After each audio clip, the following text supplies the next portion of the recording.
Bien, sean bienvenidos, damas y caballeros. Iniciamos con la discusión del tema programada para la presente semana, siempre dentro de la dinámica práctica del proceso de investigación científica, en donde vamos paso a paso construyendo cada uno de los componentes del protocolo de investigación. Partiendo de esa premisa, es importante recordar, damas y caballeros, que las jornadas programadas para la semana es importante de que se cuente con su participación.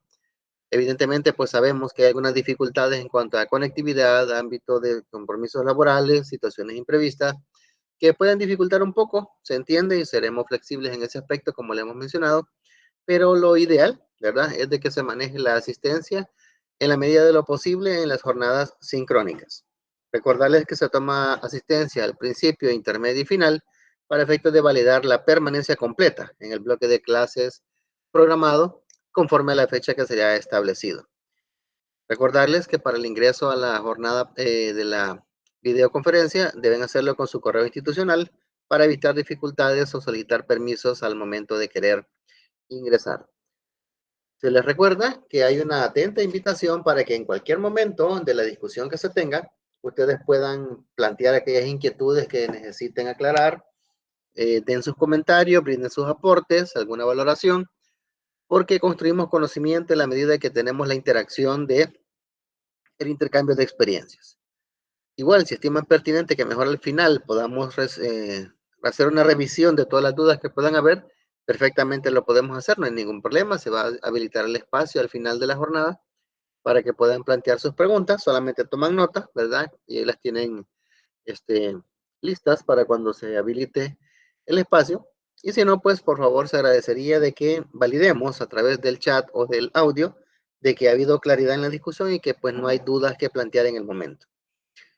Entonces, en ese sentido, damas y caballeros, se les invita, ¿verdad?, a que se aproveche la oportunidad, se aproveche el espacio, porque estas dinámicas de encuentros virtuales tienen esa bondad, ¿verdad?, de que facilitan este tipo de intercambios, pero también presentan la dificultad de que son impersonales, ¿verdad? O sea, no está esa interacción cara a cara, pero se ha procurado pues generar ese rapport, esa confianza, ¿verdad?, entre el grupo, para que no haya inconveniente al momento de plantear dudas o inquietudes.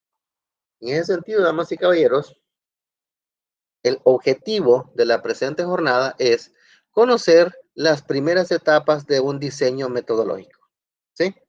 Considerando de que hemos hasta la fecha visualizado todos los componentes que comprenden un protocolo de investigación, partiendo desde la selección del tema hasta el planteamiento de hipótesis, que es lo último que hemos revisado en el estricto orden en el que se tienen que elaborar. Ahora vamos a ir un paso más allá, generando una de las partes, uno de los componentes más sensibles del protocolo, considerando de que no es que haya unas cosas que no sean importantes, como no, solo que hay unas cosas que son importantes y hay otras que son muy importantes. Dentro de las cosas que son muy importantes está la metodología de la investigación, que en términos de lo que son los contenidos que hemos revisado según autores, se le denomina diseño metodológico. En sí, ¿qué consiste eso? Primero vamos a revisar qué tipo de estudio es el que vamos a realizar, es decir, de qué forma vamos a abordar nuestro tema de investigación ya en el ámbito eminentemente práctico, es decir, qué vamos a hacer, cómo lo vamos a hacer. En ese sentido, la teoría engloba 4 grandes tipos de estudio: el estudio exploratorio, el estudio descriptivo, el estudio correlacional y el estudio explicativo. Hay ocasiones en las que se tiende a confundir exploratorio con explicativo, pero son elementos más propiamente de semántica, no tienen que ver tanto con la definición como tal, pero procuraremos en el momento de la discusión dejar lo más claro posible, ¿verdad?, para efectos de que ese sea el acervo de guía que ustedes tengan para plantear el tipo de estudio que ustedes van a hacer en su trabajo de investigación. Después de ello, vamos a hablar de lo que es el universo y la muestra, considerando que la muestra es parte del universo, ¿verdad? Y sobre esa base, pues identificamos aquellos aspectos sobre los cuales vamos a aplicar nosotros los métodos de investigación, las herramientas, los instrumentos, las distintas formas de llegar a la realidad a través de identificar claramente la totalidad de elementos de mi investigación, que es el universo, y aquella parte significativa de ellos, que es la muestra. Después vamos a revisar un apartado que no aparece en ningún libro de investigación, pero que es pertinente que se domine a nivel metodológico, porque eso facilita que ustedes como investigadores definan una serie de criterios o parámetros para efectos de determinar qué es conveniente que esté en investigación y qué no. Es decir, van a tener ustedes la habilidad de desarrollar criterio, de desarrollar expertise para identificar cuándo un elemento de muestra o de universo es pertinente que forme parte de mi investigación y cuándo no. El siguiente apartado es una breve noción de las distintas técnicas de recolección de información. Es decir, cuál es el instrumento práctico, ¿verdad? Tal vez no tanto de índole material, dado que tenemos hoy por hoy, ¿verdad? En este ámbito de la digitalización, pues mucho uso de herramientas ofimáticas, pero es en esencia el medio a través del cual nosotros capturamos la información de la realidad que estamos pretendiendo investigar en nuestra muestra o en el universo. Y después, lo último que se ve en el diseño metodológico es el plan de análisis, es decir, de qué forma nosotros vamos a explicarle a cualquier lector que revise nuestro documento de qué manera vamos a presentar la información de nuestra investigación una vez realizada. ¿Ya? Entonces, pueden ver ustedes que es bastante nutrida, ¿verdad? La temática que se va a revisar. En ese sentido, pues en esta oportunidad veremos una parte y en la próxima semana veremos el resto, ¿verdad? Porque sí necesito que haya mucha claridad en este aspecto, porque este es otro punto sensible que tiene que ser tomado en cuenta a la hora de estructurarse, ¿verdad? Por el hecho de que esto es básicamente va a respondernos la pregunta, ¿cómo voy a investigar? ¿Sí? Recuerden que hay unas preguntas que me responden el qué, hay unas preguntas hay unos aspectos que me responden el cuándo, otros aspectos me responden el con quién, pero la pregunta que me responde el diseño metodológico es cómo voy a investigar. Es decir, ya la parte práctica de cómo voy a implementar todo lo que he definido antes en mi fase de escritorio. ¿Por qué es imperativo tener claro esto, damas y caballeros? Porque este es el medio de la orientación real que yo voy a tener para efectos de identificar la información, saber a de dónde tengo que ir a investigar, cómo capturar la información, cómo procesarla y sobre esa base probar mis hipótesis. Que recordarán que lo último que hemos visto son aquellas conjeturas o guías de trabajo sobre la base de enunciados con los que estuvimos trabajando en la jornada anterior. Entonces, igual, recalco la importancia de llevar el seguimiento de los distintos componentes porque todo está entrelazado, todo tiene interacción. El cambio en un apartado de ellos me provoca cambios en otros. Entonces, por eso es que es importante probablemente tardarse un poco más en afinar algunos elementos, dejarlos lo más claro posible de las etapas previas del protocolo de investigación para que las siguientes etapas lleven esa coherencia que se requiere, ¿verdad? Y no tengamos que estar regresando pasos atrás a ir corrigiendo cosas que debimos haber visto desde un principio. ¿Ok? Entonces, en ese sentido, damas y caballeros, así brevemente, ¿verdad? El panorama respecto a lo que vamos a discutir. Igual como les digo, por favor, cualquier inquietud, cualquier duda, planteémoslas libremente, porque es necesario que exista total claridad sobre la base de qué es lo que vamos a definir como diseño metodológico y de qué forma o el cómo, ¿verdad? Vamos a realizar propiamente la investigación. En ese sentido, iniciamos. Tomamos como punto de partida el concepto como tal de lo que es un diseño metodológico. Hay autores que le llaman metodología de la investigación, hay autores que le llaman forma de investigar, hay otros que le llaman recurso investigativo, etcétera. Depende de qué autor usted revise, así lo va a encontrar. Nosotros nos basamos propiamente en lo que dice Sampieri, ¿verdad? Sampieri así le llama, diseño metodológico. En el caso de Rojas Soriano, por ejemplo, le llaman metodología de la investigación. En esencia es lo mismo, ¿verdad? Es como pretendo yo investigar. Para darle un concepto, ¿verdad? Un sentido a esto, el diseño metodológico es el plan o estrategia que se desarrolla para obtener la información que se requiere para una investigación y responder al planteamiento. Aquí vamos por partes. ¿Quién me puede dar una opinión respecto a lo que es un plan? Esta palabrita que está aquí. Plan. ¿Qué idea tienen? ¿Alguien me apoya ahí, por favor?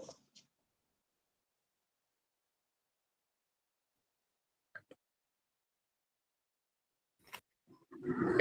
Es ¿Ya? como la manera para, un plan viene siendo, o estrategia viene siendo la manera en cómo nos organizamos para poder realizar algo. Ok, perfecto, muy bien, excelente, gracias. ¿Alguien más? Por acá Buenas escuchando noches, interacción. licenciado. Buenas Eh, noches. sí, un plan, hay diferentes, diversos de formas de realizarlo, ¿verdad? Puede ¿Correcto? ser largo o corto, Exacto, dependiendo el tema a investigar o proponer. Por correcto, ejemplo, yo que trabajo en la que es la policía, podemos decir que generan planes estratégicos, ¿verdad? Como por ok, ejemplo el plan control territorial, etcétera. correcto. Entonces, son las estrategias que maneja cada dependencia o cada unidad para poderlas implementar. Ok, excelente, muy bien, gracias, excelente, gracias por el aporte. El plan básicamente es un esquema, ¿verdad? De actividades que yo pretendo realizar, aclarando el sentido, ¿verdad? De que el plan es lo que yo hoy defino que voy a hacer mañana, o sea, es como la guía de trabajo que voy a tener, ¿verdad? Ese es un plan, una serie de actividades que se definen hoy para realizarse mañana, ¿sí? Muy bien. Ahora, ¿cuál es la diferencia? Ahora, qué es la idea, perdón, que tenemos de estrategia, ¿verdad? ¿Qué idea se les viene en la palabra estrategia? Se ve un poquito parecido a lo que es el plan, pero tal vez como qué tipo de cosas se van a hacer. Bueno, que siento que estoy diciendo lo mismo, pero ajá, Ajá, parecido. exacto, exacto. O sea, eso quería llegar. Muy bien, excelente, excelente. Continúe, termine su idea, correcto. Eh, pues además del plan, quizás como lo que se plantea que se va a hacer, quizás cómo lo va a hacer sería la mejor manera de decirlo a mi criterio. Ok, perfecto, excelente, gracias. ¿Alguien más?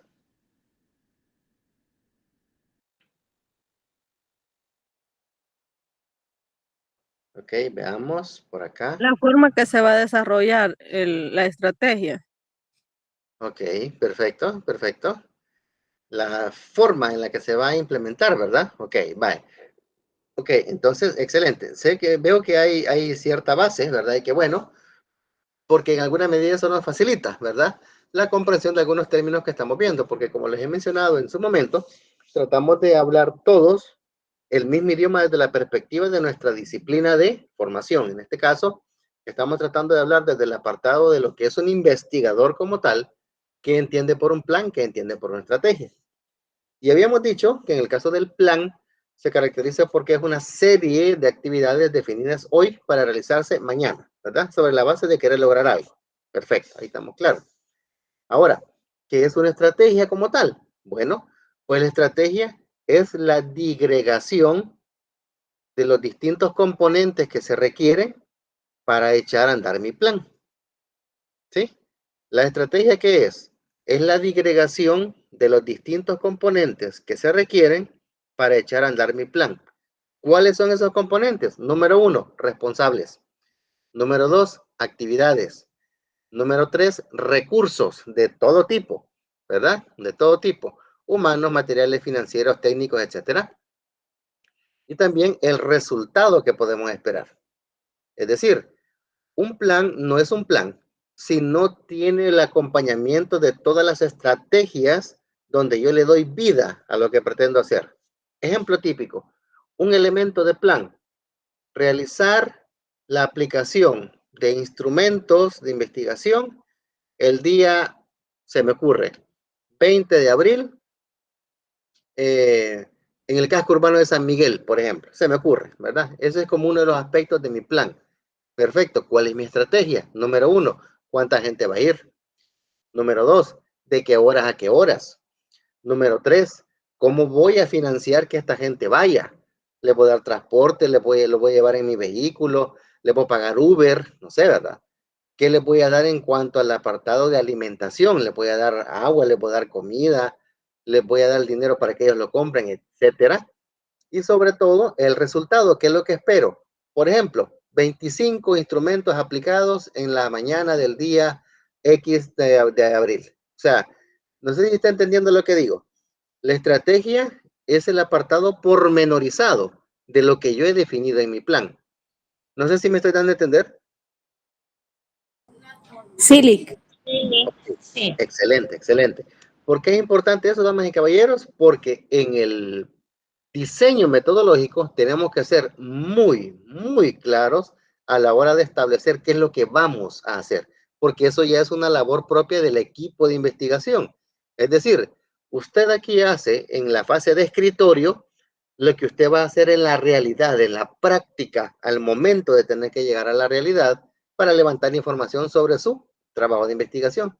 Por eso es que este tema, como les mencioné, es un poquito sensible, porque hay ocasiones en las que el mismo equipo de investigación o la forma en la que establece los diseños metodológicos se complica la vida. Hay veces en los que los equipos de investigación, por cómo definen su diseño metodológico, les quedan trabajos sesgados, es decir, trabajos que no cumplen lo que quieren hacer porque el mismo equipo no ha planteado bien la forma de intervenir en la realidad. Entonces, por eso me detengo en lo que es el concepto, ¿verdad?, de diseño metodológico, porque vean lo que en esencia hacemos. Obtener la información con la que requerimos para realizar la investigación y responder a nuestro planteamiento. Recuerdan que el planteamiento es el primer acercamiento que yo tengo a la realidad o problema que estoy investigando. Y el último apartado del planteamiento es la pregunta directriz, la gran pregunta guía, ¿verdad? De la cual yo derivo mi objetivo general y mi hipótesis general. Entonces, si usted quiere, por ejemplo, saber cómo afecta los niveles de glucosa en personas que consumen azúcar, por ejemplo, refinada, usted va a tener que tener esos parámetros, va a tener que saber qué investigar, qué preguntar y qué medir para comprobar eso. Si usted, por ejemplo, quiere saber si efectivamente los niños del área urbana presentan mejores calificaciones que los niños de la zona rural, usted tiene que identificar por qué. Es decir, no solamente, sí, los niños del casco urbano tienen mejores notas, ¿por qué? ¿Por qué? Porque en el planteamiento usted tuvo que haber definido eso, ¿verdad?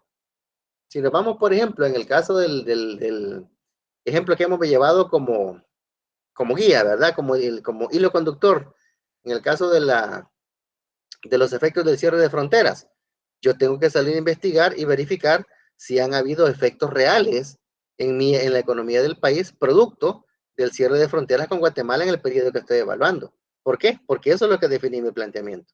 ¿Ya? Entonces, vean, estamos más allá de la mitad de un protocolo y estamos definiendo cosas que se vinculan con los primeros apartados que hicieron. Por eso es que es tan importante no perder de vista el tema estructurado originalmente, ¿verdad? Entonces, no sé, ¿alguna pregunta respecto a lo que es el concepto de diseño metodológico? ¿Alguna inquietud?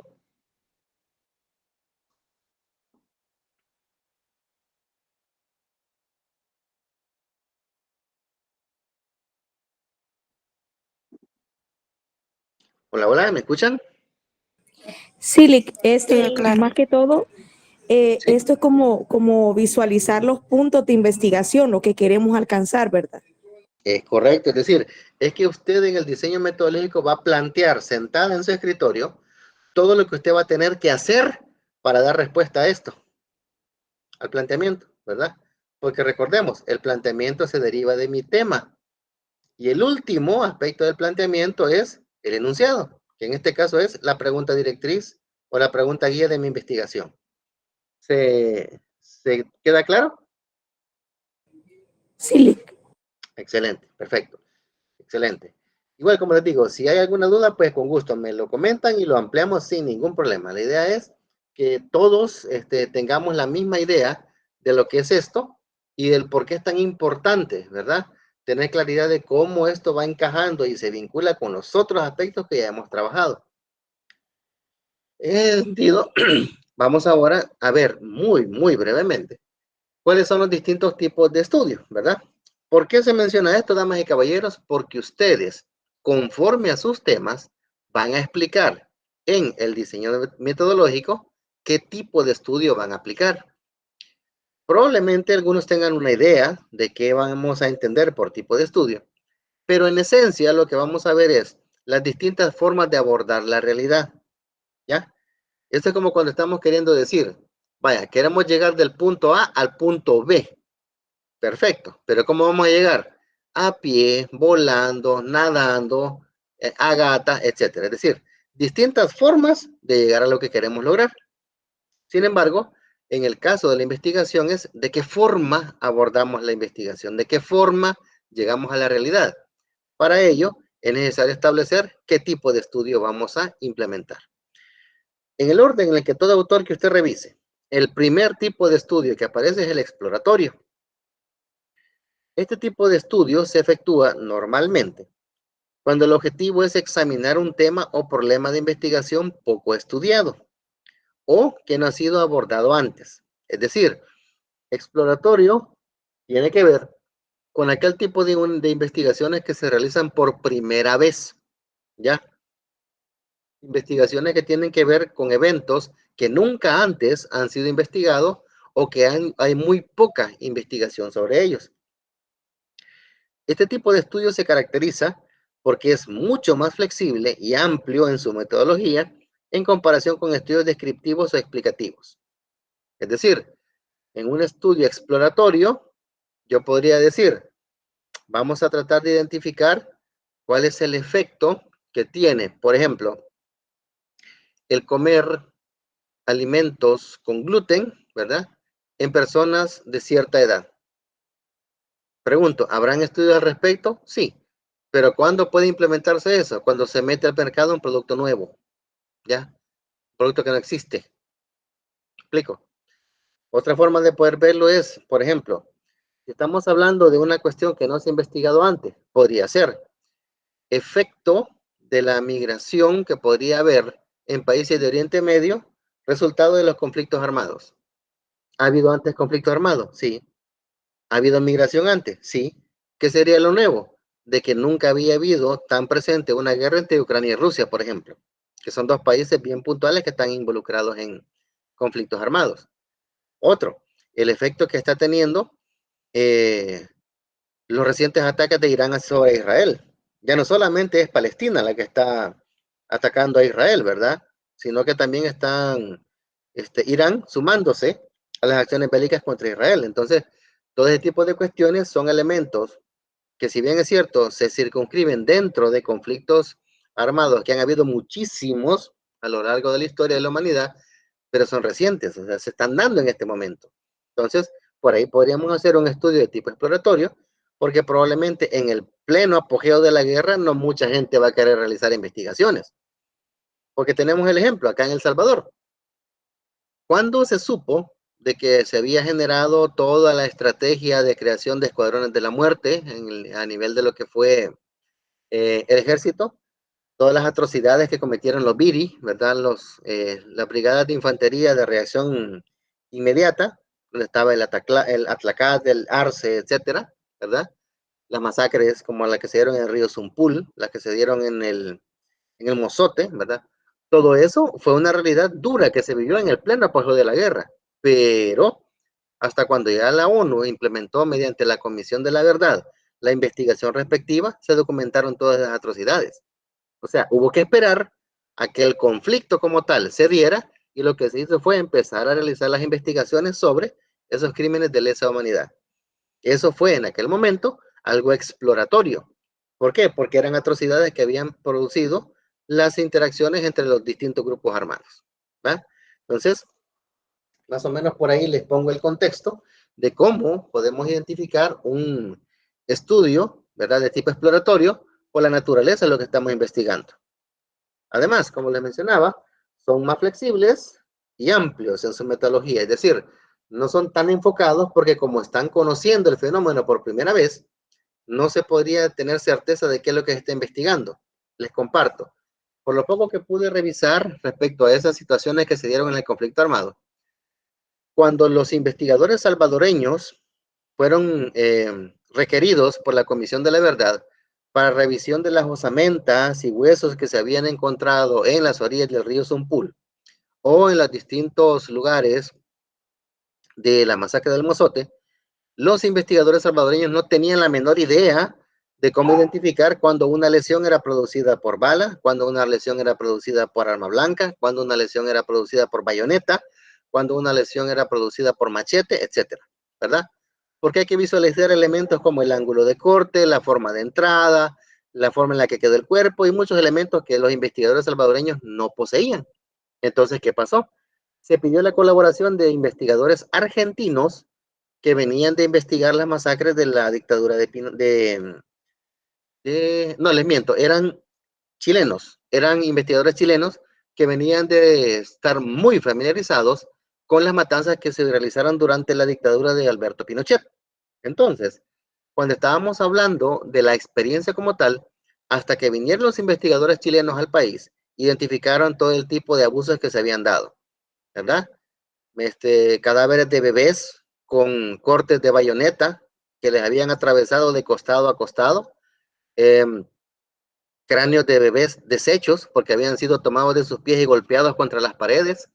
Se encontraron rasgos de tortura en algunos menores que fueron lanzados al aire y fueron empalados con bayoneta. Y qué les digo, o sea, cosas que da escalofrío leer, pero un investigador salvadoreño sin experiencia no pudo determinar eso. Tuvieron que venir expertos que ya traían escuela de investigación de torturas y atrocidades en las dictaduras militares hasta que se pudo identificar eso. Entonces, como les digo, son amplios en metodología porque aquí, en el ejemplo que les pongo, no había evidencia previa ni experiencia anterior. Así que hubo que recurrir a expertos, ¿verdad? Para poder encontrar los resultados pues que hoy son ampliamente conocidos. Este tipo de estudios sirve para familiarizarnos con fenómenos relativamente desconocidos, obtener información sobre la posibilidad de llevar a cabo una investigación más completa respecto de un contexto particular, indagar de nuevos problemas, identificar conceptos o variables promisorias, establecer prioridades para investigaciones futuras o sugerir afirmaciones y postulados. Ejemplo, antes de noviembre de 2008, nadie tenía idea lo que era una criptomoneda.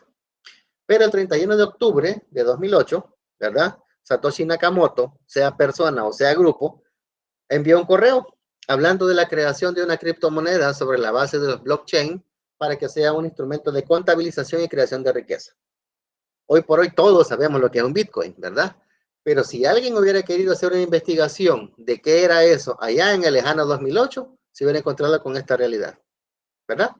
Fenómenos desconocidos de los que no se contaba con información para efectos de qué? Indagar sobre conceptos o variables, también establecer prioridades para investigaciones futuras, generar afirmaciones o postulados, ¿ya? ¿Me explico? Entonces, si hacemos una línea de tiempo, cuando realmente empezó a conocerse lo que fue el Bitcoin, fue allá por el lejano 2014-2015, cuando ya el Bitcoin empezó a subir de valor y estableció una paridad de 1 a 1, es decir, un Bitcoin igual a un dólar, porque siempre manejan el dólar como moneda de referencia, ¿verdad? Moneda dura. Pero ahora, pues, recordemos cuánto está valiendo el Bitcoin, ¿no? Allá por el 2021 llegó a su tope, por arriba de los $68,000 por cada Bitcoin, y hoy por hoy anda alrededor de los 65,000 más o menos. O sea, se ha recuperado mucho en relación al tiempo post pandemia, pero nunca a los niveles que llegó al 2021, ¿verdad? Entonces, ¿qué sucede? Si nos vamos a esa realidad allá por el lejano 2008, nos hubiéramos encontrado con esto. Un tipo de estudio exploratorio, ¿verdad? Un par de ejemplos de temas que se pueden mencionar. Preferencia por un producto vegano versus un orgánico. Entiendo que hay una relación directa, ¿verdad?, entre el producto vegano y el orgánico por la ausencia de químicos, por las formas en las que tienen que ser cultivados, etcétera. Pero también entiendo que hay ciertas propiedades que distinguen un producto vegano de un orgánico. Entonces, si ese tipo de situación queremos comprobarlo en un producto nuevo que acaba de ingresar, pues habría que levantar un estudio de tipo exploratorio, ¿verdad? Otro, lo que les mencionaba, ¿qué tanto beneficio le produce a las personas que no son alérgicas al gluten el comer productos sin gluten, ¿verdad? Entonces, ¿qué tanto beneficio puede haber? No sé, habría que conocer los primeros acercamientos al respecto y sobre esa base pues establecer algunos postulados o principios, ¿verdad? Entonces, no sé si hay alguna inquietud o pregunta respecto a los estudios exploratorios. Hasta el momento, claro, licenciado. No, Liu, está claro. Ok, perfecto. Gracias. Partiendo de la premisa de los temas que se han revisado hasta este momento, podría asegurar que ninguno de los temas que se están planteando caen en este tipo de estudio. ¿Por qué?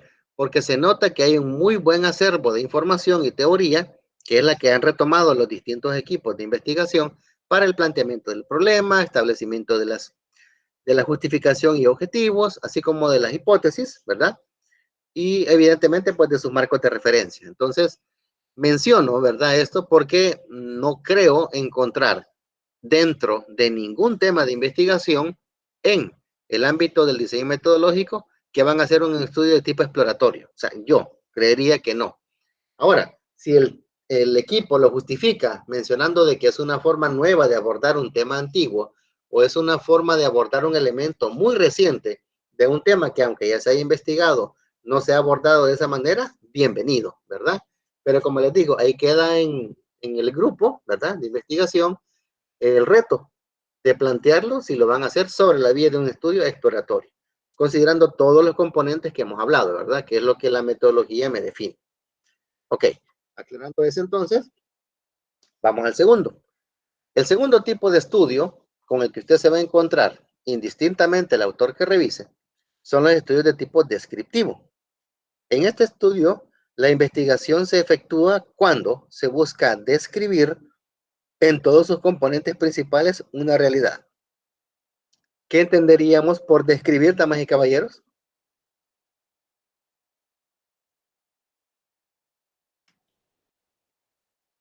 ¿Qué es describir?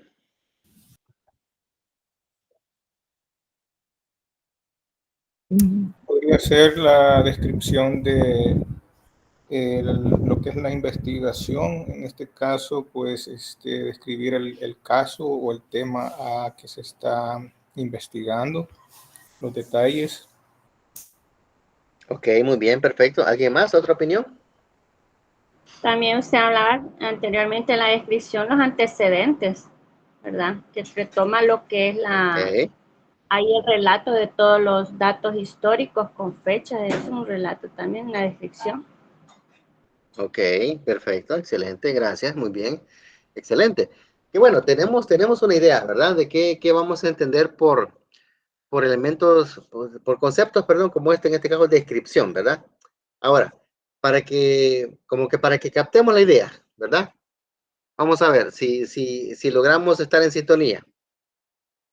Eh, ¿Qué idea se les viene a ustedes? Y alguien ahí, por favor, que me apoye. ¿Qué idea se les viene a ustedes cuando yo digo vehículo? Sería describir la marca, el diseño, o sea, el modelo, las cualidades del Ok, vehículo. ok, excelente, excelente. Nos estamos entendiendo, perfecto. ¿Qué sucede si yo diría laptop? Sería de describir las características o las partes que tiene Ok, la computadora. excelente, excelente. Entonces, estamos captando, ¿verdad? De una manera muy a priori, que cuando hablamos de un elemento, habíamos dicho primero vehículo, ¿verdad? La participación del compañero nos decía que para que le diéramos sentido a vehículo que hay que definir marca, modelo, año, características, componentes, etcétera. ¿Ya? Perfecto. Después en el segundo hablamos de laptop, ¿verdad? Y mencionaba que era un relato, o sea, retomo el apartado, relato de aquellas características o atributos que lo distinguen. Porque yo puedo distinguir una laptop perfectamente, una laptop de IBM versus una laptop de Apple. Yo puedo distinguir perfectamente una laptop Asus de una laptop, perdón, de Linux, ¿verdad? Entonces, ¿qué quiere decir? El concepto general, laptop, pero hay una serie de características y atributos que las distinguen. Entonces, el apartado de descripción, damas y caballeros, tiene que ver con la presentación de todas aquellas características, elementos o atributos que van a distinguir los distintos componentes de mi investigación. Es decir, que usted tiene que hablar en términos muy claros de qué elementos son propios de los distintos componentes que usted está investigando. ¿Cómo lo vemos? De esta manera, porque busca especificar propiedades y características importantes de cualquier fenómeno que se analice. Describe tendencias de un grupo o población. Por ejemplo, ¿creen ustedes que sería igual hacer un estudio de el nivel de convivencia en un hogar si hablamos de un hogar de recién casados, un hogar de matrimonio sin hijos o un hogar de un matrimonio con hijos? ¿Sería igual o sería diferente? El tipo En de teoría, convivencia, la dinámica de convivencia, ¿sería igual o diferente? en teoría se Es supondría totalmente que diferente. Ah, ok, muy bien. ¿Por qué es totalmente diferente? porque Porque pero, Dan, Ajá, diferentes todos y pues tenemos características diferentes, maneras de pensar, de organizar. ok, veo que como que vea, no, nos estamos entendiendo, los ¿verdad? ingresos económicos totalmente diferentes, su estatus, su tiempo, todo es diferente a una familia con hijos, una que sin hijos. Ok, excelente. Y si se percatan, los tres tienen elementos comunes, son hogares formados por matrimonio, ¿sí o no? Sí, ¿Verdad? ¿Qué es lo que cambia entonces? Características y atributos que los hacen únicos. Y sobre esa base es que hay que investigar. ¿Me explico? De hecho, el primer y segundo hogar son prácticamente idénticos. ¿Qué es lo que cambiaba? Que en uno estaban recién casados y en otro ya tenían tiempo de convivencia. ¿Me explico? El tercero sí era, sí era distinto a los anteriores, que hablamos de un matrimonio con hijos, ¿verdad? Que era un matrimonio ya así, ya establecido como familia nuclear. Pero, o sea, quiero que podamos poner en perspectiva lo que estoy diciendo. Es decir, si yo voy a investigar algo, yo tengo que ser capaz de saber identificar qué elementos particulares tiene ese tipo de investigación y sobre qué o quiénes lo voy a hacer, ¿verdad? El ejemplo por eso les ponía de los matrimonios, porque en esencia la noción de la palabra matrimonio es idéntica, pero que cambia características de cada uno. Como muy bien lo dijeron, ¿qué estaba haciendo la compañera que estaba dando algunas especificaciones por ahí? Estaba haciendo un relato de las características distintivas de esos matrimonios de los que estamos hablando. Y muy acertadamente, edad, ingreso, condición económica, trabajo, estatus social, etcétera. Todos esos son aspectos que, si yo los empiezo a meter como variables de investigación, me dirigen la investigación hacia un lado muy particular. ¿Ya? Entonces, me agrada que estamos entendiendo, ¿verdad? Lo que queremos mencionar aquí. Reforzando lo que acabamos de poner como ejemplo. En esta clase de estudios, el investigador debe ser capaz de definir o al menos visualizar qué se va a medir, qué conceptos, variables, componentes y sobre qué o quiénes se va a recolectar los datos. Personas, grupos, comunidades, objetos, animales, hechos, etc. Por ejemplo, si usted quisiera hacer una investigación sobre el nivel de éxito en matrimonios con una duración igual o mayor a 25 años, por ejemplo, probablemente usted no va a entrevistar personas solteras. ¿O sí? Pregunto.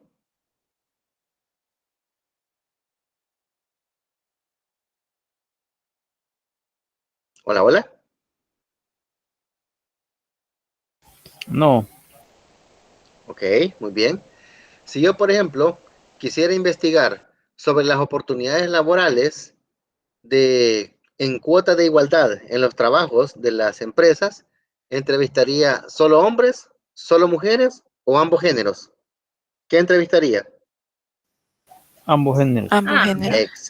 Exacto. O sea, eso es lo que quiero que entendamos, que para el elemento del estudio descriptivo, de hecho, la mayoría de estudios por esa vía van a ir, la mayoría, es que yo tenga total claridad de qué elementos voy a describir, tanto del fenómeno de investigación como de los sujetos de investigación, ¿ya? En este caso, cuando hablábamos de los 3 tipos de matrimonios, ¿qué es lo que estábamos manejando como objeto de estudio? El tipo de convivencia, ¿verdad? Ese era el objeto de estudio. La convivencia en matrimonios, punto. Pero ¿cuáles eran los sujetos de estudio? Ah, una pareja de recién casados, una pareja de matrimonio establecida sin hijos y la pareja de esposos ya con hijos. Entonces, si se percatan, el qué era el ámbito de la convivencia y el quiénes eran los matrimonios bajo ciertas características. ¿Se entiende lo que hemos mencionado? Sí. Sí, licenciado. Ok, excelente, perfecto. Entonces, un par de ejemplos, ¿verdad? Para retomar siempre. Podríamos mencionar un estudio sobre conductas humanas sin explicar el porqué de ellas. Por ejemplo, ¿a cuántas personas les gusta el café sin azúcar? Ahí vamos a obtener un dato. ¿Por qué? No, no estamos preguntando el por qué. Solamente queremos saber cuánta gente le gusta el café sin azúcar. Punto. Ese es un estudio de tipo descriptivo. ¿Me explico? No busco las razones, no busco las causas. Simplemente identifico el atributo que me interesa. ¿Cuál? Gente que le gusta el café sin azúcar. Punto. ¿Ya? Cualquiera puede decirme, no, es que soy diabético. Está bien, pero no va dentro de la investigación. No es un elemento que estemos investigando. ¿Ya? Simplemente usted consume café con o sin azúcar. ¿Ya?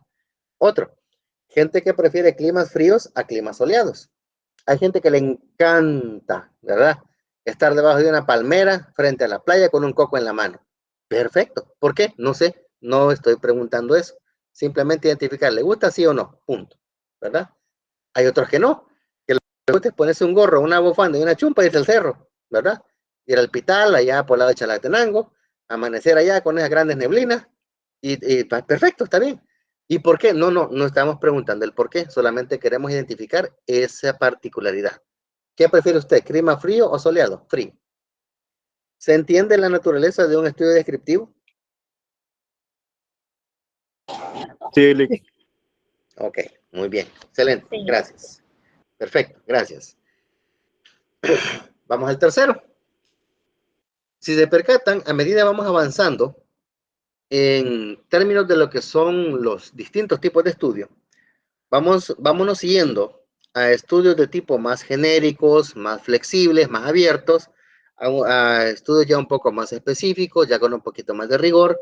Y así vamos, ¿verdad? Como dicen, levantando un poquito la vara en cuanto a la exigencia, porque ahora estamos entrando a un tipo de estudio cuyo ámbito de trabajo descansa sobre la estadística, ¿verdad?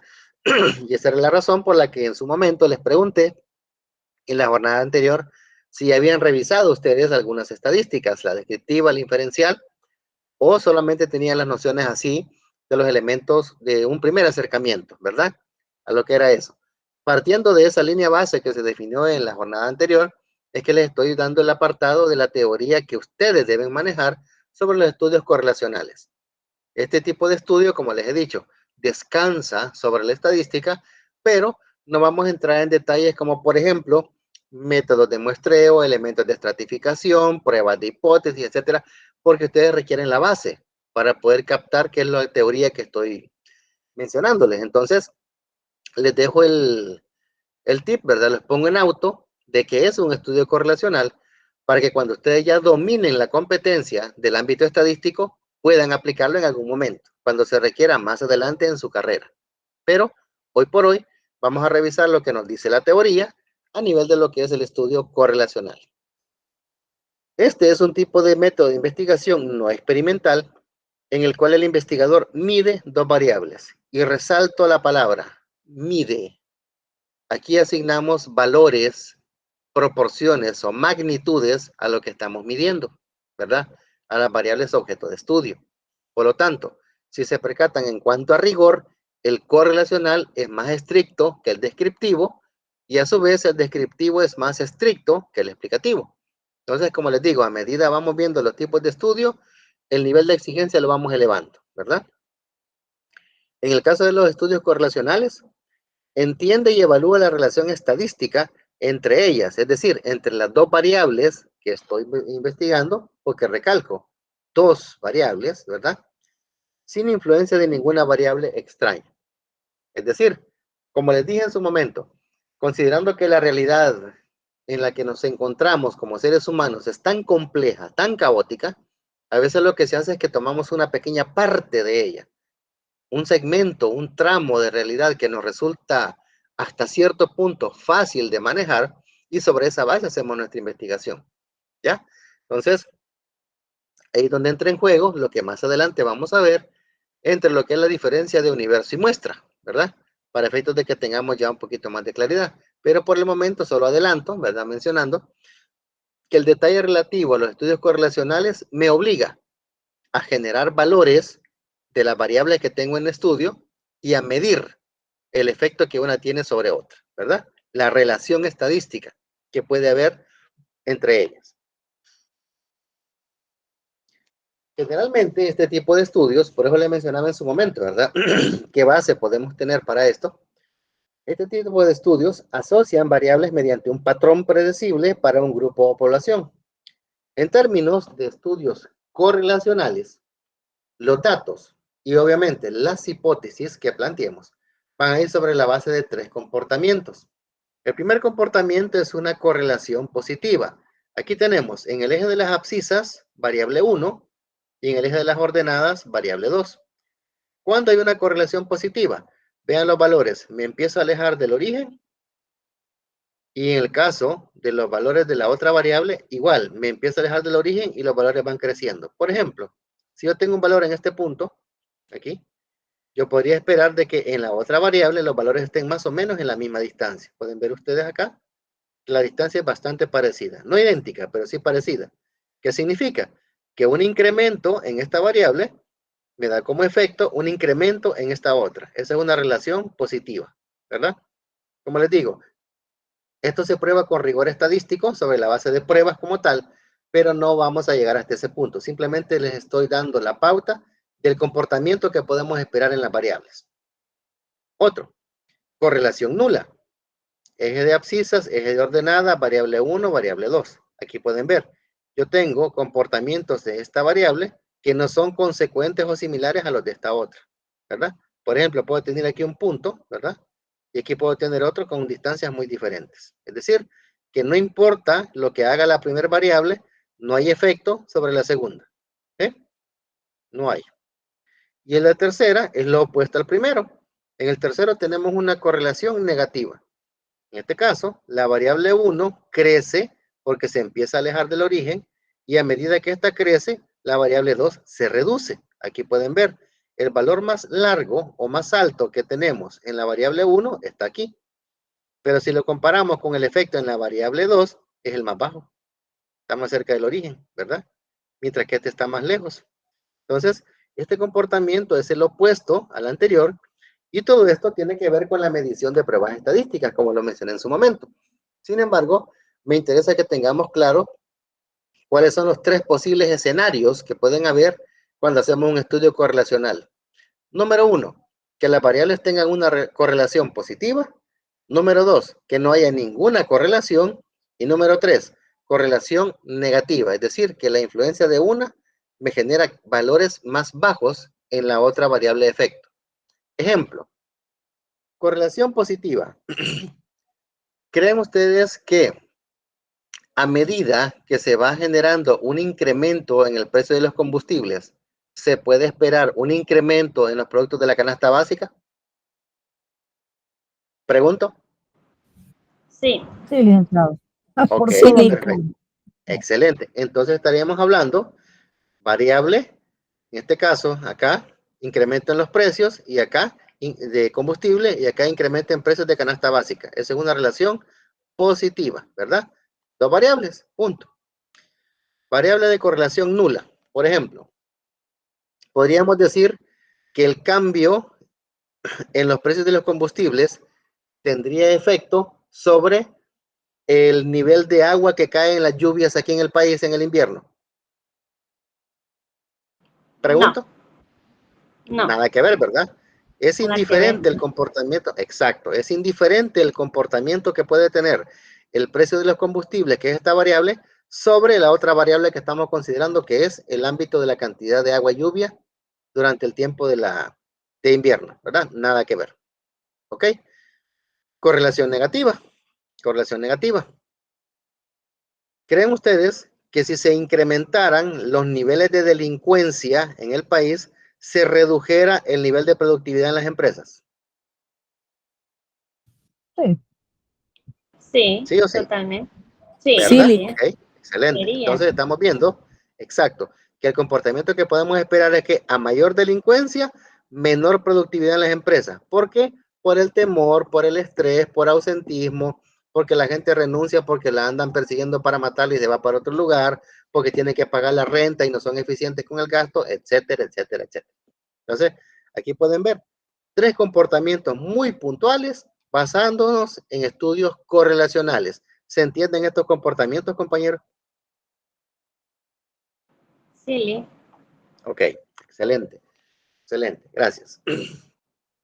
Entonces, este tipo de estudios parten de la premisa de que si yo soy capaz de medir valores de variables e identificar, vea, cuál es el efecto que uno tiene sobre otra, este estudio me presenta una utilidad, o sea, me presenta un valor agregado que yo puedo retomar, que es el siguiente. La utilidad principal de estos estudios es saber cómo se puede comportar un concepto o variable al conocer el comportamiento de otras variables vinculadas.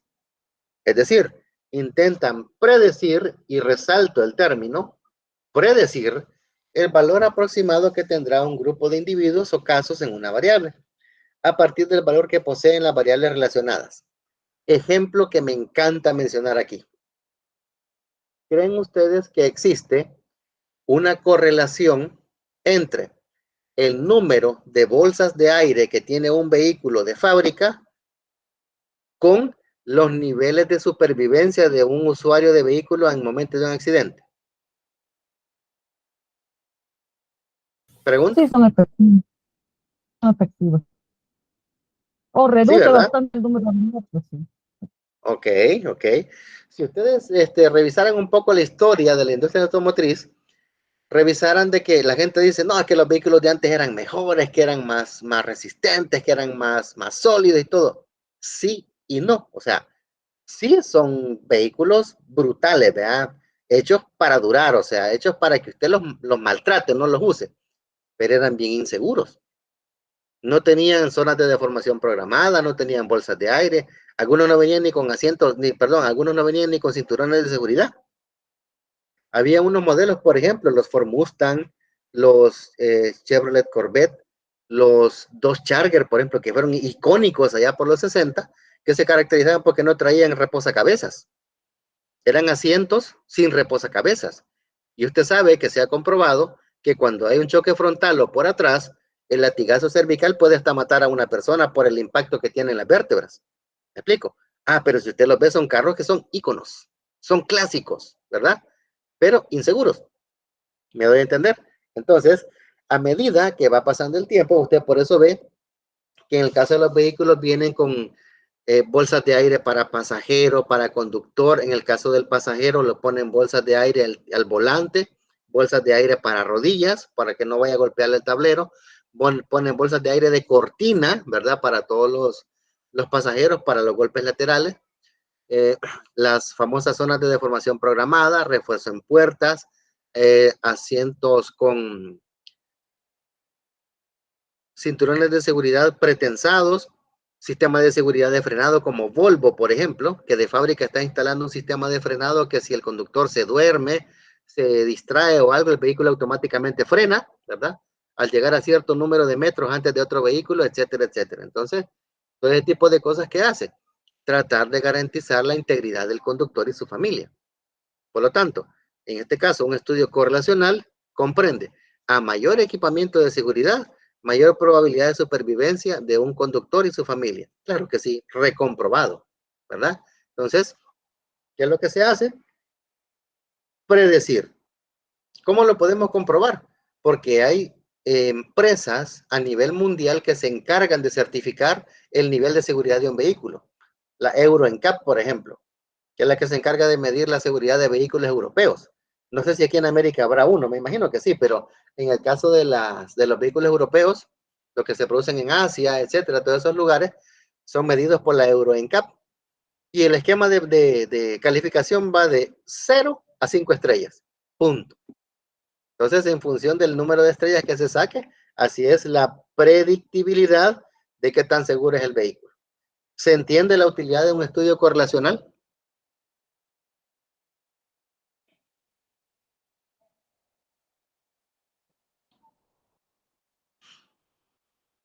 Hola, hola. Sí, licenciado.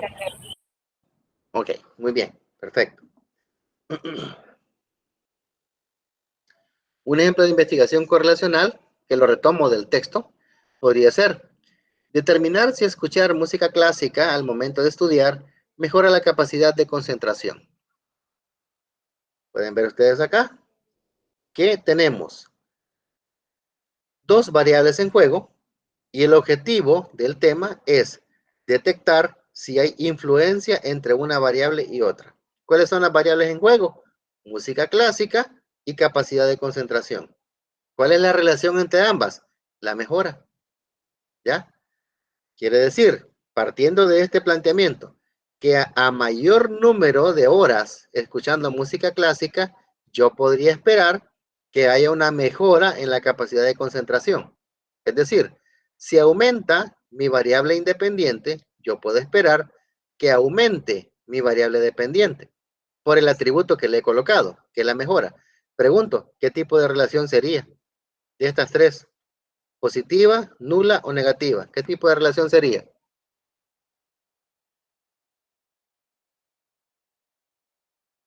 Sería Positiva, Lee. positiva. Ok, excelente. ¿Por qué? Porque hemos dicho, a mayor número de horas de escuchar música clásica, se puede esperar mayores niveles de concentración. Correcto, es una correlación positiva. Eso conforma lo que he planteado. Ahora, en base a lo que es el resultado del estudio y la realidad objetiva producto de mi investigación, yo voy a comprobar o a refutar lo que estoy diciendo. ¿Ya? Entonces, esa es la ventaja de este tipo de estudio. Como les digo, ya es un poquito más complejo y recalco, ¿verdad? Que este tipo de estudio descansa sobre la estadística y sobre todo sobre la estadística inferencial, que es la que a mí me permite predecir, ¿verdad? Este tipo de cuestiones. Ejemplo, ¿hay alguno de aquí de los presentes que trabaja en el área de banca y finanzas?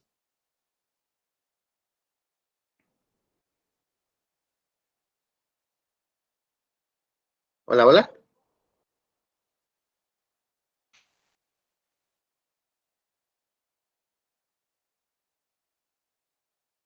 ¿No hay nadie que trabaje en bancos, cooperativas de ahorro y crédito, No, financieras? no, al parecer no. Bueno, Sí ok. que están, ¿no? Ok, de acuerdo. ¿Por qué les menciono eso? Ese es un tema con el que estoy muy familiarizado y me gusta compartirlo porque tiene que ver mucho con este tipo de estudio que estamos viendo. Cuando se hace una gestión de crédito, porque aquí vamos a asumir el papel en dos vías. Primero el papel del usuario de crédito, del solicitante de crédito. Y después el papel de la entidad que proporciona el dinero, o sea, primero el prestatario y después el prestamista, ¿verdad? Cuando uno va a hacer una solicitud de crédito, es prácticamente imposible encontrar una entidad financiera, banco, cooperativa, financiera, etcétera, que le haga la gestión de crédito y no le diga, adicional a su cuota, usted va a pagar un seguro. Ah, ¿y ese seguro qué? Es el famoso seguro de deuda. Ah, ok, ¿y eso qué es? Pues el seguro de deuda es el seguro que a usted le da la garantía de que si por alguna razón usted fallece, la deuda queda cancelada y la deuda no la asume ninguna otra persona de su grupo familiar. Ah, ok, de acuerdo, perfecto. No sé si les suena lo que les estoy diciendo, aunque no trabajemos en banca, pero quizás tenemos alguna experiencia respecto a créditos. Sí, licenciado, así es. Sí, ¿verdad? Ok, vamos a ver, por aquí había una interacción. Verónica, ok, bueno, muy bien. En ese sentido, ahí vamos por parte, ¿verdad? Eso es en el caso de nosotros como usuarios de crédito, ¿verdad? Ah, ok, de acuerdo, perfecto. Vámonos al caso del banco o institución financiera. ¿Creen ustedes que el banco hace eso porque quiere salvaguardar los intereses del grupo familiar del solicitante o quiere guardar sus intereses como institución.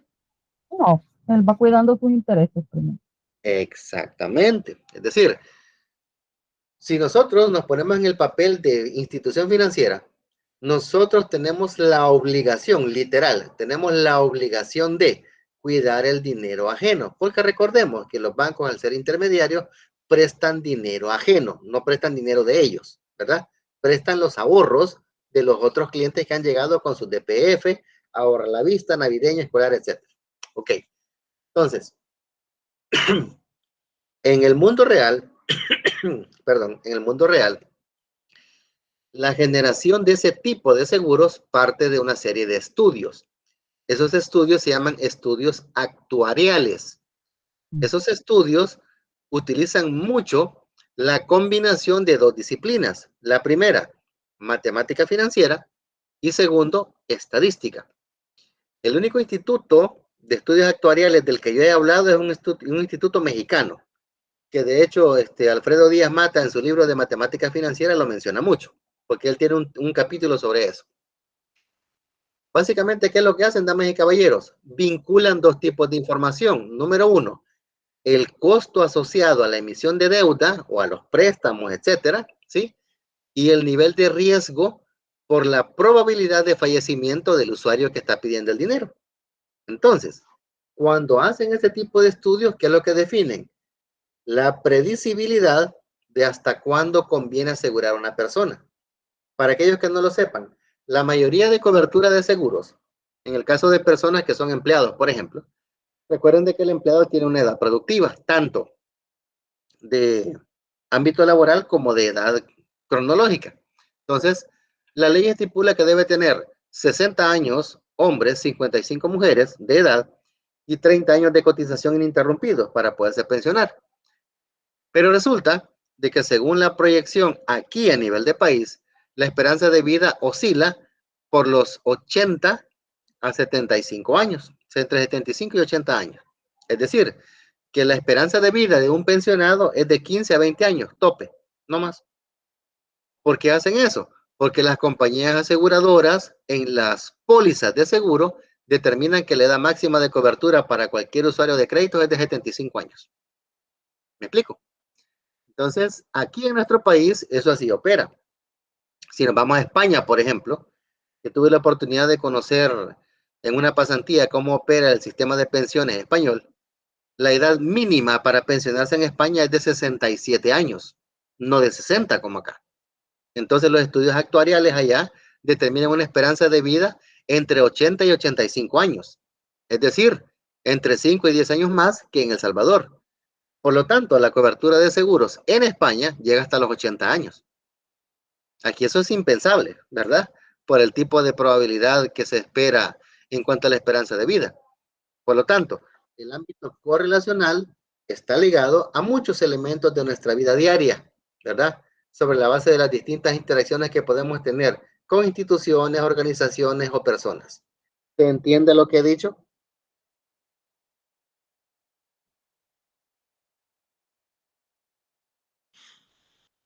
Hola, hola. Sí, Lee. Muy bien. Entonces, ya dejando un poquito claro el ámbito de estudio correlacional, vamos al último, al explicativo. Este tipo de estudio, como les digo, al ir avanzando en los distintos tipos de estudio, vamos generando un poquito más de exigencia, ¿verdad? En cuanto a la naturaleza del estudio. Y aquí podemos identificar que los estudios explicativos van más allá de la descripción de conceptos, de fenómenos o establecimiento de relaciones entre conceptos. Están dirigidos a responder a las causas de los eventos. Como su nombre lo indica, su interés se centra en explicar por qué dos o más variables están vinculadas. Es decir, el correlacional me permite medir la relación de una variable con otra. No me explica el por qué, ni tampoco me obliga a indagar las causas de por qué una tiene incidencia con otra. El explicativo sí. ¿Ya? Quiere decir que para poder realizar correctamente un estudio explicativo, debo haberme apoyado en un estudio correlacional previo. Porque yo no puedo decir que hay incidencia entre los precios de los combustibles y los precios de la canasta básica si no he medido eso antes, ¿verdad? Y una vez lo he medido, identifico sus causas. Porque se vuelve más caro el transporte de productos, porque se vuelve más cara la generación de energía en las empresas productoras, etcétera, etcétera, etcétera. ¿Ya? Entonces, en el primer caso solo identifiqué el vínculo de que al incrementar uno, incrementaba el otro. Perfecto. Pero en el explicativo le doy sentido a por qué eso se da. A por qué al incrementarse uno, incrementa el otro. ¿Verdad? Por eso hasta lo resalto aquí. Están dirigidos a responder a las causas de los eventos. ¿Sí? Las razones del por qué. Retomando lo que mencionábamos en el descriptivo. Personas que les gusta tomar café con y sin azúcar. ¿Por qué? Mire que soy diabético. Me dispara el azúcar, la glucosa. Ok, esa es una causa. Ahí estamos ya generando una explicación del por qué un resultado. ¿Ya? Y así sucesivamente podemos ir ampliando, ¿verdad? Las coberturas respecto a lo que estamos tratando de investigar. Este método es sumamente valioso para la investigación social. Recalco, es importante para la investigación social porque no es que se deje de lado la investigación pura o la investigación de fenómenos económicos, sino que también recordemos que las incidencias o los elementos detectados casi siempre tienen efectos sobre personas, ¿verdad? Entonces es muy difícil hacer una investigación en la que solamente tengamos un objeto de estudio, que es la cosa, causa, situación o condición. Siempre, casi siempre, vamos a encontrar dentro del objeto de estudio los sujetos de estudio, que son las personas que están en esa realidad. Por lo tanto, es que es importante para la investigación social. Son esenciales cuando se quiere transmitir nuevos datos sobre un punto de vista, sobre un estudio, ¿verdad? Ejemplos de este tipo de estudio. Preferencia de personas mayores de 50 años para utilizar medios tradicionales de pago. Creo que en algún par de ocasiones hemos mencionado esos ejemplos, ¿no? De que las personas de 50 años o más de edad generalmente se sienten mucho más cómodas manejando efectivo u otros medios físicos para pago, generalmente. Por otro lado, tenemos un estudio que indica por qué los jóvenes entre 18 y 25 años prefieren usar medios electrónicos de pago. Simple, porque desde la generación Z a la fecha, que es de la generación 2010 para acá, es imposible encontrar un menor de edad o un adolescente, perdón, que cuando haya sido menor de edad no haya tenido contacto con un celular. Entonces, están tan familiarizados con los componentes electrónicos que les resulta hasta intuitivo hacer eso. Les comparto la experiencia. En una pasantía en Costa Rica, estábamos viendo en el sector cooperativo de cooperativas de ahorro y crédito, de que hay una tendencia bien particular. Generalmente en el sector cooperativo, el tipo de asociado, porque ahí no son clientes, sino que son asociados, que trabajan con las cooperativas, son personas mayores. O sea, es gente, como le llaman así, gente de tercera edad o cercana a la tercera edad. Porque son personas cuya lealtad ha estado desde que se formaron las cooperativas. Y las edades promedios de cooperativas en Costa Rica andan por los 55, 60 años de funcionar. Entonces estamos hablando de personas ya con cierto nivel de edad. Ahora, ¿qué es lo que sucede? Los enfoques que están teniendo las mentes maestras detrás de los ámbitos directivos y gerenciales de esas cooperativas están orientando productos hacia mercados jóvenes. ¿Qué es lo que sucede?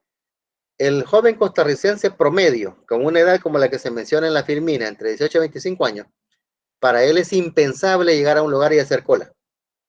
Imposible, o sea, es absolutamente intolerable pensar eso. Ellos prefieren estar sentados en su vehículo, tomándose una soda, y desde el teléfono haciendo aplicaciones, pagando recibos, pagando plataformas de streaming, pagando usuarios para juegos en línea, etcétera. Pero para ellos es impensable eso. Incluso ni los recibos de energía eléctrica quieren ir a pagar.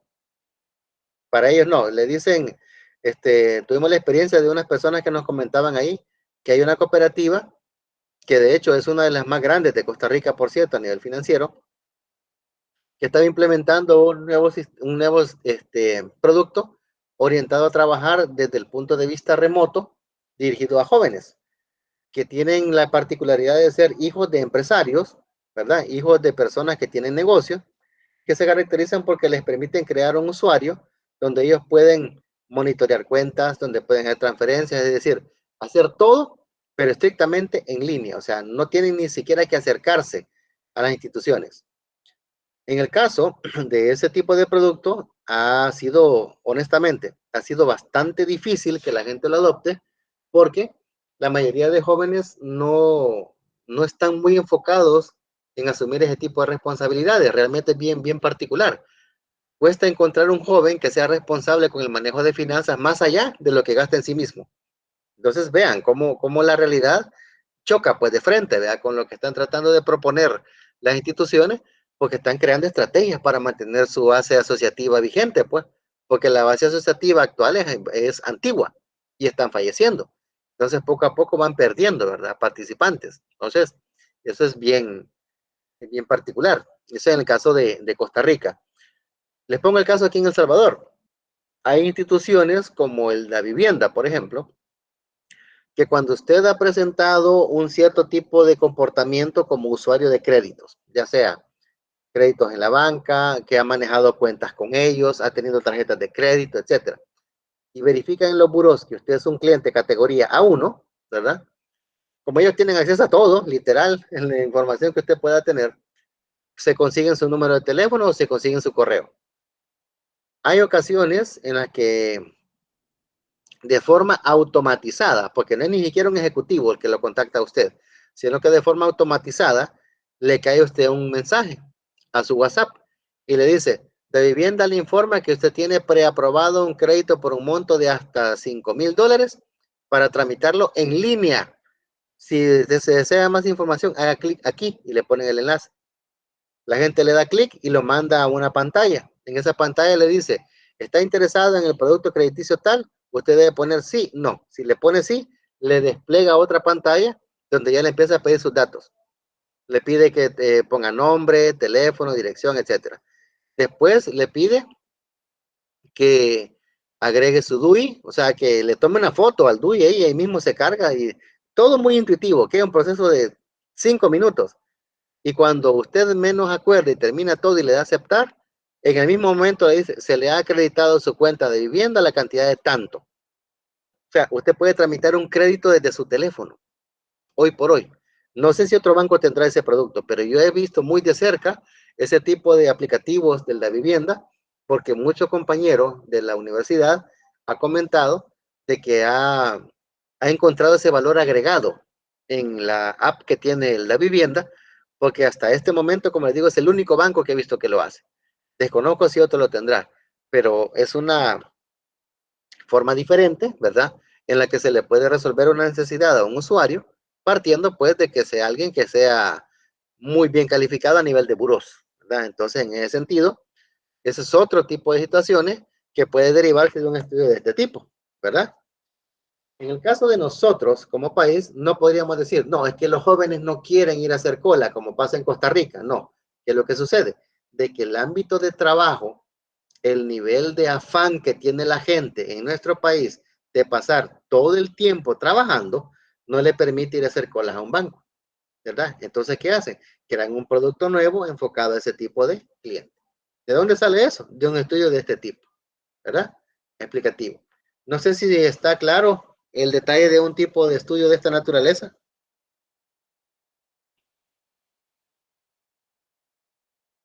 Sí, licenciado. Ok, muy bien, excelente. Algunas veces, una investigación se caracteriza básicamente como exploratoria, descriptiva, correlacional o explicativa, pero no únicamente situarse como tal. Es decir, lo que el primer párrafo nos está indicando, damas y caballeros, es de que no tenemos que visualizar las distintas categorías de estudios como camisas de fuerza, ¿ya? Es decir, mi estudio es descriptivo y así se va a quedar. No. Puede que tengan algunos aspectos, elementos exploratorios, ¿verdad? Puede que comprendan en algunos momentos aspectos correlacionales e incluso llegar hasta un nivel de manejarse como explicativo. Pero la concepción original es describir nada más. ¿Me explico? O sea, quitémonos de la cabeza la idea de que si enfocamos nuestra investigación en un tipo de estudio particular, es una camisa de fuerza, ¿verdad? Que eso va a quedar así. No. Eso me permite a mí dar un orden para saber cómo voy a abordar mi investigación, pero eso no implica que en el camino me dé cuenta que hayan otras formas de abordar la investigación, o bien darme cuenta que puedo ampliar en otras cosas, más allá de lo que yo estoy definiendo como descriptivo. Eso es básicamente que aunque un estudio sea básicamente exploratorio, va a contener elementos de descripción, o bien un estudio correlacional va a contener componentes descriptivos, y lo mismo ocurre con los demás alcances. Asimismo, debemos recordar que es posible que una investigación se inicie como exploratoria o descriptiva y después llegue a ser correlacional y aún explicativa. Lo que nos está indicando el último párrafo, damas y caballeros, es lo que pasó cuando nos enfrentamos a la pandemia de la COVID-19. Cuando ya en el 2019 se escuchó del famoso coronavirus allá en Wuhan, China, el resto del mundo no tenía ni idea de qué estaban hablando. Y los investigadores chinos empezaron a ver qué es lo que estaba pasando. Ya después, cuando se hizo epidemia, ¿verdad? Y salió de las fronteras de China y empezó a contaminar otros países de Europa, ya otros laboratorios empezaron a hacer sus investigaciones, ¿sí? Ya cuando se volvió pandemia, o sea, cuando ya trascendió de continentes, ahí entonces es que se volvió ya un elemento de índole mundial, ¿verdad? Y se volvió un objetivo a como diera lugar. Entonces, en ese sentido, los primeros acercamientos que tuvieron los investigadores fue de ámbito exploratorio, ¿verdad? O sea, ¿qué está pasando aquí? ¿De dónde surge? ¿Cuáles son las condiciones que provocan la inoculación del virus? ¿Qué efectos tiene? Etcétera. A medida iban documentando lo que sucedía, pasó a descriptivo. Ah, mira, hay pérdida de respiración, hay dolor en el cuerpo, hay esto y lo otro, etcétera. Ok. Después de eso dijeron, ¿cómo podemos tratar de corregir esto? Bueno, empecemos a hacer pruebas con aquel tipo de medicamento que podemos considerar. Y surgieron las investigaciones de la Pfizer, de la AstraZeneca, etcétera, y surgieron los estudios correlacionales, donde se mencionaba de que X cantidad de concentración de vacuna provocaba la muerte del virus. Esa es correlación. Y ya cuando se tuvieron todas las pruebas hechas, ya hechas en humanos, se generó ya el apartado explicativo, donde ya se determinaba que las personas terminaban con secuelas, las personas que tenían ciertas características físicas presentaban este tipo de síntomas, etcétera. ¿Ya? Entonces, pueden ver, del 2019 al 24 hablamos de 5 años. Quiere decir que ese estudio, que allá en el 2019 empezó como exploratorio, hoy por hoy ya está a niveles explicativos. Hoy, ¿qué no se sabe de la COVID? ¿Verdad? Ahora, tal vez lo que puede generar un poco así de expectativa es de que surge una variante, surge otra variante, pero en esencia es lo mismo, pues, es decir, son mutaciones del mismo virus, ¿verdad? Por lo tanto, estaríamos aquí, en el ámbito explicativo. Y para ir cerrando la jornada de ahora, vamos a mencionar así muy brevemente, porque como les menciono, esto lo pueden encontrar en el libro de Díaz Mata, como un apartado ahí que pueden revisar más a detalle, de la correspondencia entre tipos de estudio, hipótesis y diseños de investigación. ¿Por qué lo menciono, damas y caballeros? Porque ustedes cuando preparen su diseño metodológico deben tener el cuidado de que el tipo de estudio, sus hipótesis y el diseño de investigación sean coincidentes, ¿verdad? O sea, deben llevar coherencia metodológica para que tenga sentido lo que estamos haciendo. Ejemplo, si el tipo de estudio es exploratorio, como les he mencionado, sería muy raro encontrar un tema de los grupos a estas alturas, con esta categoría, no se formulan hipótesis, porque como no hay información previa, pues no se puede hacer. ¿Y cuál es el posible diseño? Transeccional, exploratorio, descriptivo o preexperimental. Habría que revisar así más a detalle qué es cada uno, pero le doy la pauta para que más o menos tengamos la idea. Vean acá, tipo de estudio, hipótesis y cuál es el diseño que voy a hacer. ¿Okay? Tenemos después descriptivo. ¿Se formulan hipótesis? Sí, y son descriptivas, ¿verdad? Donde hay dos variables y se determina que una puede en alguna medida influenciar sobre otra, así como hemos aprendido a hacerlo. ¿Qué tipo de estudio? Preexperimental o transeccional descriptivo. Correlacional, lo que les mencionaba, ya en el ámbito del uso de la estadística. ¿Qué tipo de hipótesis? Diferencia de grupos sin atribuir causalidad. Por ejemplo, quiero medir el nivel de efectividad de un medicamento. Hago dos grupos. El grupo A, donde estoy aplicando el medicamento, y el grupo B, donde le aplico un placebo. Esta es la diferencia de grupos, ¿verdad? Pero como les digo, es propio de la estadística. Aquí tendríamos un estudio cuasi experimental, transeccional o longitudinal. Ahí tendríamos hipótesis de tipo correlacional. A mayor valor de una variable, yo puedo esperar mayor valor de la otra. Y aquí igual que el tipo de estudio que podemos hacer. En los explicativos, diferencia de grupos atribuyendo causalidad y causales. Y aquí tenemos los tipos de estudios que se pueden hacer, ¿verdad? Entonces, como les mencionaba, me inclino a pensar de que la mayoría de estudios va a estar en este segmento, aquí, en este, donde van a ser estudios descriptivos. Las hipótesis formuladas van a ser de índole descriptiva y este tipo de estudio es el que se puede mencionar. ¿Ya? ¿Eso qué es? El diseño metodológico que hemos venido hablando. ¿Preguntas o inquietudes hasta acá, compañeros? ¿Dudas? No, licenciado. ¿No hay?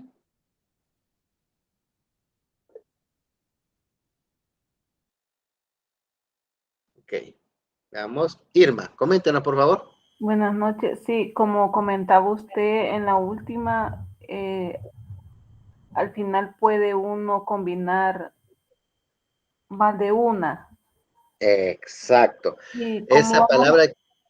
palabra que está mencionando, Irma, es clave. Cuando dice usted combinar distintos tipos de estudios, ¿sí? Por supuesto que sí.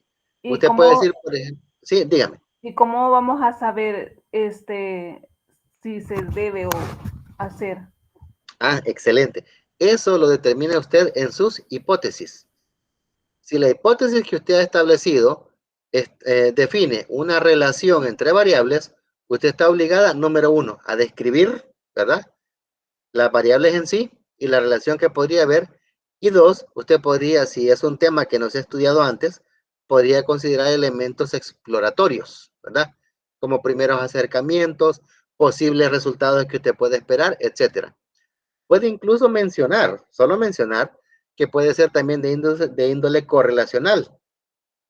Por ejemplo, ¿qué tipo de tema tienen ustedes?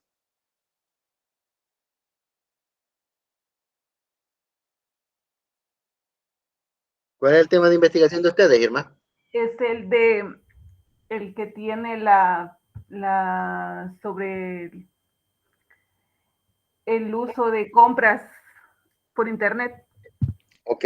¿Y qué es lo que pretenden ustedes medir cuando hacen ese estudio? Porque las personas podrían o pueden comprar en línea. Ah, ok. Entendería. ¿Qué tanto dominan las personas el uso de realizar compras por internet? Algo así. Sí, casi va como el ejemplo que estaba explicando al inicio de las personas que no les gusta utilizar en línea. Ah, ok. Perfecto, perfecto. En ese caso, entonces, usted puede combinar dos tipos de estudios. Por ejemplo, estudio descriptivo. Usted tiene que describir qué tipos de medios de pago electrónico, qué tipo de productos son los que se compran, etcétera, etcétera. Y también tiene que describir el perfil de los usuarios que hacen uso de ese tipo de pagos. Si son jóvenes, si son personas mayores, si son adultos mayores, si son personas del área rural o urbana, si son hombres, mujeres, etcétera. Todo eso es descriptivo, ¿sí? Pero también podemos decir, usted, dentro de lo que están considerando como equipo, puede decir de que se puede esperar, eso ya es el ámbito correlacional, se puede esperar que el uso de medios electrónicos para compras por internet sea más utilizado por jóvenes que por mayores. Esa es una conjetura que usted puede plantear y cae dentro de lo correlacional. ¿Me explico? Aunque no lo probemos mediante hipótesis, pero sí con la evidencia de la investigación que se va a hacer. ¿Me explico? Entonces ahí combinamos dos estudios, descriptivo y correlacional. No sé si le aclaro la inquietud, Irma. Sí, creo que es como para ya ver lo de la hipótesis, según lo entiendo, es conforme al correlacional si se, se aprueba o se rechaza lo que se ha planteado. Es correcto, sí. En el entorno ideal, tendríamos que recopilar la información, identificar la prueba estadística respectiva, aplicarla, ver la probabilidad y determinar, ¿verdad? Si es falsa o verdadera. Eso no lo podemos hacer. No contamos con ese acervo previo, ¿verdad? Sino que simplemente vamos a ver si los resultados de lo que investigamos comprueba o no lo que estamos diciendo. Punto, ¿verdad? Entonces, ¿sí se puede probar? Sí. Solo que no se hará con el rigor estadístico que realmente se requiere. No sé si le aclaro la inquietud, Irma.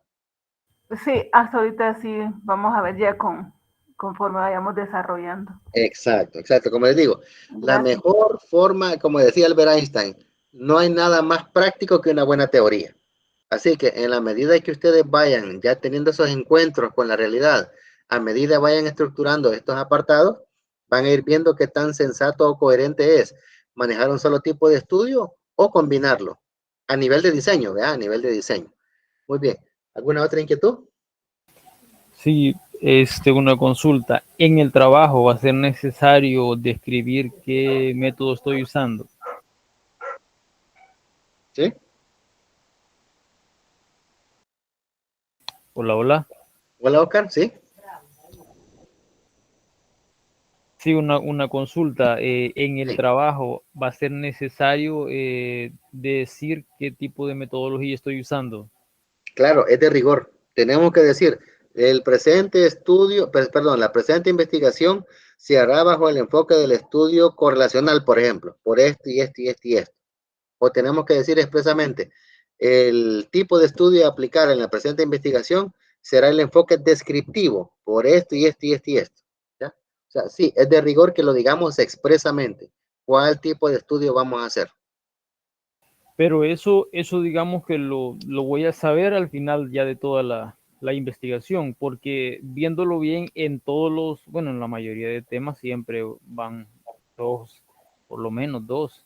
Por ejemplo, en el mío, el cierre de fronteras debido a la pandemia. Entonces, ¿Sí? la importación de productos, ahí, quieras o no, yo puedo aplicar varias variables, ¿no? Ok. Entonces, o sea, cuando ya se termina la investigación es que se sabe eso es al inicio. Va, excelente pregunta.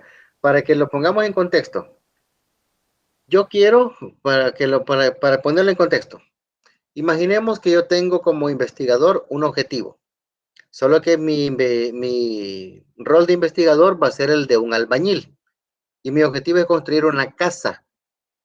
¿Qué es lo que debo hacer?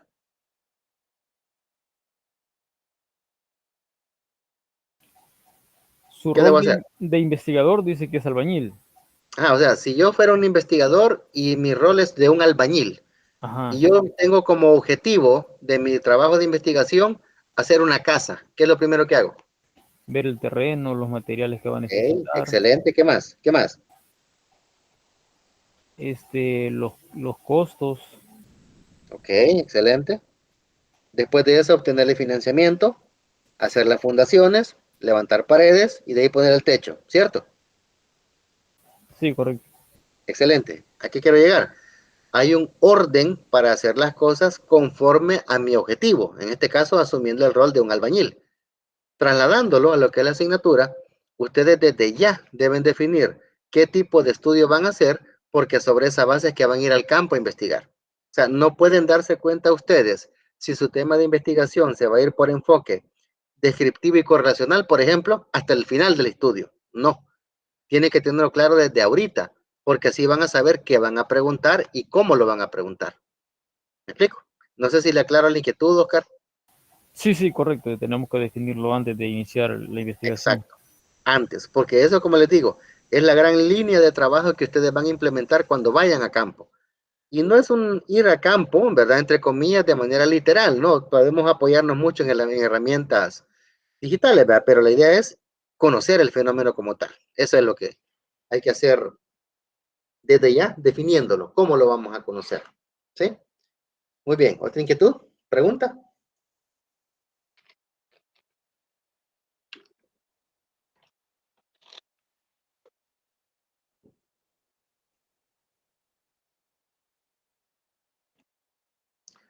Si no hay preguntas, por favor, me las dejen saber, ya sea a través del chat o del audio, porque quiero pasar al apartado de lo que son las indicaciones para efectos de evaluaciones, pero vamos a cortar la grabación para que quede únicamente con lo que es la discusión de el tema.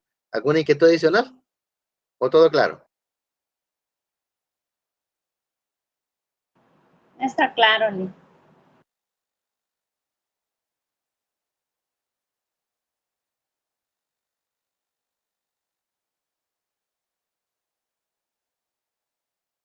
Ok, nos comenta que no hay, Jessica nos comenta que no hay duda, perfecto. Igual le agradezco ahí el comentario a la persona que le hizo a través del chat. Entonces vamos a ir finalizando con la grabación, cerramos para ir dejando listo el video para cuando esté listo podérselos compartir